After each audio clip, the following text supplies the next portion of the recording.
સહજ ન્યૂઝ. રાજકોટ નજીક આવેલ બલરામ ખેડૂત સેવાધામ ખાતે રેવન્યુ જ્ઞાન તાલીમ કેમ્પમાં ખેડૂતોનો ઉત્સાહભેર પ્રતિસાદ. નમસ્કાર, સહજ ન્યૂઝ સાથે હું છું ગોપાલ ભેસાણીયા. રાજકોટ રામવાડી નજીક આવેલ બલરામ ખેડૂત સેવાધામ ખાતે રેવન્યુ વિષયક વિશેષ તાલીમ કેન્દ્રનું આયોજન કરવામાં આવ્યું હતું. રેવન્યુ ક્ષેત્રના નિષ્ણાંત રેવન્યુ ગુરુ રમણીકભાઈ કોટડિયા દ્વારા આયોજિત આ કેમ્પમાં ખેડૂતોને જમીન સંપાદિત કાયદા અને હકો અંગે માર્ગદર્શન આપવામાં આવી રહ્યું છે. ભારત એક ખેતી પ્રધાન દેશ હોવાના કારણે મોટી સંખ્યામાં લોકો ખેતી સાથે જોડાયેલા છે, પરંતુ જમીનના કજિયા, શેઢાપાડાના વિવાદ, પાણીના હકો અને રસ્તા જેવી બાબતોને લઈને ખેડૂતોમાં ઘણીવાર વિવાદો સર્જાતા હોય છે. આવા સંજોગોમાં રેવન્યુ ગુરુ એડવોકેટ રમણીકભાઈ કોટડિયા દ્વારા ખેડૂતોને નિષ્પક્ષ અને પ્રામાણિક રીતે રેવન્યુ જ્ઞાન આપી રહ્યા છે, જેથી દરેક ખેડૂત પોતાનો કાયદાકીય હક સમજી શકે અને જરૂરી હોય ત્યારે પોતે જ પોતાના વકીલ બની શકે.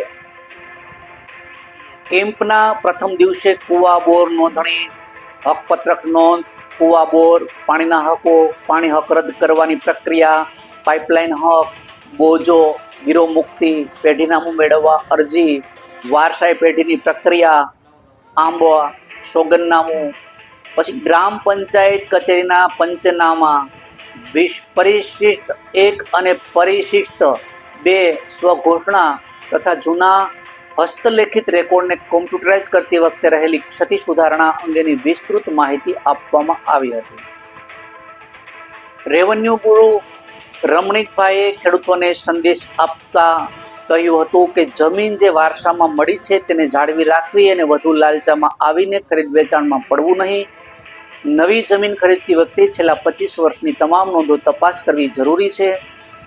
આ તાલીમ કેમ્પમાં 4 થી લઈને 400 કિલોમીટર સુધી દૂરથી ખેડૂતો મોટી સંખ્યામાં ઉપસ્થિત રહી રેવન્યુ જ્ઞાન પ્રાપ્ત કરી રહ્યા છે.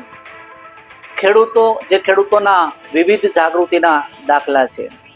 રેવન્યુ ગુરુ રમણીકભાઈનો ઉદ્દેશ્ય આ તાલીમથી માત્ર એટલો જ છે કે ખેડૂતોના વડીલોપાર્જિત જમીન કે લીધેલી જમીનમાં વિવાદો ઓછા થાય અને ખેડૂત ભાઈચારો અને હળી મળીને રહે, પોતાની જમીન એ લીગલ રીતે ક્લિયર કરી શકે. એ જ ઉમદા હેતુથી આ કેમ્પનું આયોજન કરવામાં આવે છે. રિપોર્ટર ભાનુભાઈ પાનસેરિયા, સહજ ન્યૂઝ, રાજકોટ. ભારત માતા કી જય, બલરામ ભગવાન કી જય, જય જવાન જય કિસાન.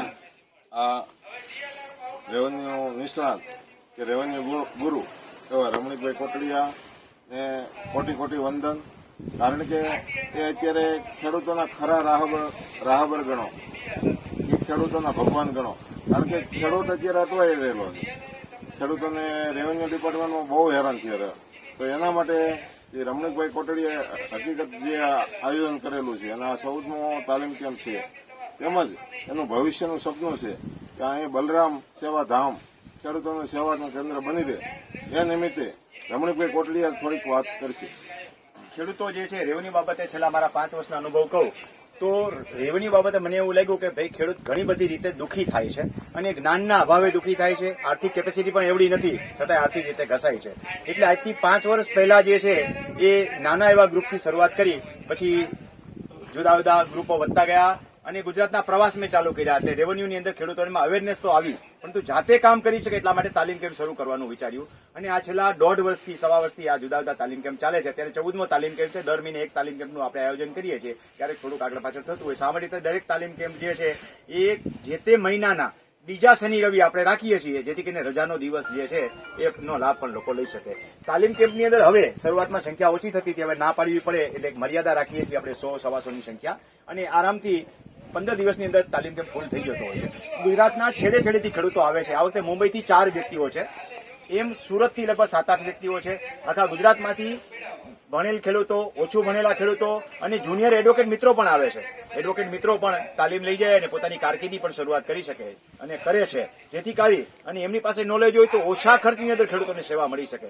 અને ઘણા બધા ખેડૂતો છે કે મારું સૂત્ર છે કે ખેડૂત પોતાનો વકીલ પોતે જાતે બને, એટલે કે રેવન્યુના કામ પોતે જાતે કરે, પોતે એકના જ પોતા કરે એમ નહીં, પોતાના કામ કરે, પોતાના ફેમિલીના અને સગા સંબંધીના કામ કરે. એના માટે આ વખતે અત્યારે જે તાલીમ કેમ્પ છે એમાં 64 પ્રકારની જુદી જુદી અરજીઓ આપણે લખતા શીખવાડી. આ વખતે 84 અરજી જુદી અરજીઓ, એફિડેવિટ અને એગ્રીમેન્ટ એવા મળીને એટલા કામ આપણે શીખવાડી છે. આટલા કામ તો ખેડૂતોને હોવાના નથી, ઘણા બધા અઘરા કામો છે જે આપણે શીખવાડી છે. તો ખેડૂતો વારંવાર રિપીટ પણ આવે છે અને પોતે શીખી અને જાતે કામ કરે છે. હવે ધીમે ધીમે તાલીમ કેમ્પની અંદર થોડું ફંડ વધતા એવું વિચાર્યું કે કાયમી ધોરણે સંસ્થા તરીકે નિર્માણ કરીએ આપણે. ખબર નથી કે સંસ્થાને કયા લેવલે આપણે પ્રગતિ કરાવી શકશું, પણ સંસ્થાનો મુખ્ય હેતુ એ છે કે ખેડૂતો વધુમાં વધુ રેવન્યુ બાબતે જાગૃત થાય. એટલા માટે શ્રી બલરામ ખેડૂત સેવાધામ નામની સંસ્થાનું નિર્માણ કરવા જઈ રહ્યા છીએ અને ધીમે ધીમે ટ્રસ્ટ અને સંસ્થાનું રૂપ આપી અને આ સંસ્થાની પ્રગતિ જો ભગવાનની ઈચ્છા હશે, શ્રી બલરામ ભગવાનની આશીર્વાદ હશે તો આપણે આને ખેડૂતોને ગુજરાતના ખૂણે ખૂણે સુધી એની માહિતી મળે ત્યાં સુધી આપણે લઈ જવા માંગીએ છીએ. અને એટલા જ માટે જે ખેડૂતો આવે છે, બીજી વાર આવે, ત્રીજી વાર આપણે તો હવે સાવ ટોકન ચાર્જની અંદર પણ એમને એટલા માટે શીખવાડીએ છીએ કે પોતે પરફેક્ટ તૈયાર થાય અને પરફેક્ટ તૈયાર થાય તો કોઈના રેવન્યુ રેકર્ડમાં કઈ પણ ક્ષતિ હોય તો શોધી શકે. છેલ્લા ઘણા સમયથી તમે જોતા હશો કે ખેડૂતોની ખાતેદારી તૂટવાનો બહુ મોટો પ્રશ્ન છે. હવે તો સુવો મોટો દોરા પણ ખાતેદારી શોધવાની છે. તો જેટલી ખાતેદારી તૂટી ગઈ એટલી તો તૂટી ગઈ, નવી ખેડૂત ખાતેદારી તો તૂટવી ન જોઈએ, એટલે નહીતર ખેડૂત પાયમાલ થઈ જશે. તો કાયદાની પ્રક્રિયાનો કઈ વિરોધ નથી, કાયદાની પ્રક્રિયા કાયદા પ્રમાણે ભલે એનું કામ કરતી હોય, પણ ખેડૂતો ભૂલનો ભોગ ન બનવા જોઈએ. ઘણી વ્યક્તિઓ આજની તારીખ પણ મામલતદારના સર્ટિફિકેટ પર અંતિમ જમીન વેચીને જમીન ખરીદે છે, બિન ખેડૂત છે. એવી રીતે બિન ખેડૂતની જમીન જો ગળામાં આજની તારીખે આવી જાય તો 300% પેનલ્ટી સાથે શ્રીસાત થાય. આવી ઘણી બધી બાબતો ખેડૂતોને શીખવાડીએ છીએ. કોના સર્ટિફિકેટ લેવા, એકત્રીકરણ કેવી રીતે કરવું, બ્લોક વિભાજન કેવી રીતે કરવા, વારસા એન્ટ્રી કેવી રીતે દાખલ કરવી, હક કમી કેવી રીતે કરવા, બ્લોક ભાઈઓના ભાગ પડે તો કેટલી બાબતો ધ્યાનમાં રાખવી જોઈએ. પાણીના નિકાલના પ્રશ્નો છે, કોમન પાણી હલણના રસ્તા છે, આવી બધી બાબતે આપણે ખેડૂતોને તાલીમ આપીએ છીએ. ખાસ કરીને ખેડૂતોના પ્રાણ પ્રશ્ન હોય તો દબાતી જમીન અંગેનો પ્રશ્ન હોય છે, એકબીજાના પાણી અંગેના પ્રશ્ન, કોમન અધિકાર જેટલે કહેવાય સુખાધિકાર, એના પ્રશ્નો જાજા હોય છે. જો ખેડૂત પોતે એલર્ટ બનશે તો આવા પ્રશ્નો અને કેસ ઓછા ઉભા થશે તો ખેડૂત પોતે સુખી થશે. એટલું જ નહીં, આવા કામો પાછળ તમે કોઈ પણ જગ્યાએ મામકોટની અંદર કે પ્રાંતમાં જઈને ઉભા રહેશો તો ખબર પડશે કે 70, 80 કેસના ભરાવા હોય છે. તો એના કારણે રેવન્યુ અધિકારી આખો દિવસ નવરો થતો નથી. તો જો આવા કેસ ઓછા બનશે તો રેવન્યુ અધિકારી પ્રજા કલ્યાણના બીજા કામ પણ કરી શકશે અને આમાંથી 50% કેસોથી નારાજ થઈ અને ખેડૂત જે છે સિવિલ કોર્ટમાં જાય છે તો આર્થિક રીતે પણ ઘસાઈ જાય અને કોર્ટનું ભારણ પણ ઘટે છે. તો આ રીતે જો ખેડૂત જાગૃત થશે તો ઘણા બધા પ્રશ્નોનું નિરાકરણ થશે અને કોર્ટ કેસના ભારણ પણ ઘટશે. આમ આફ્ટર ઓલ જોવા જઈએ તો આખા દેશની અંદર જે છે એક પ્રકારે દેશ સેવા કહી શકાય. એ રીતે ખેડૂત, હું નથી કરવાનો, ખેડૂત અહીંથી તાલીમ લઈ જાય અને બીજા ખેડૂતને મદદ કરે તો આ રીતે આખા દેશની સેવા થઈ શકે.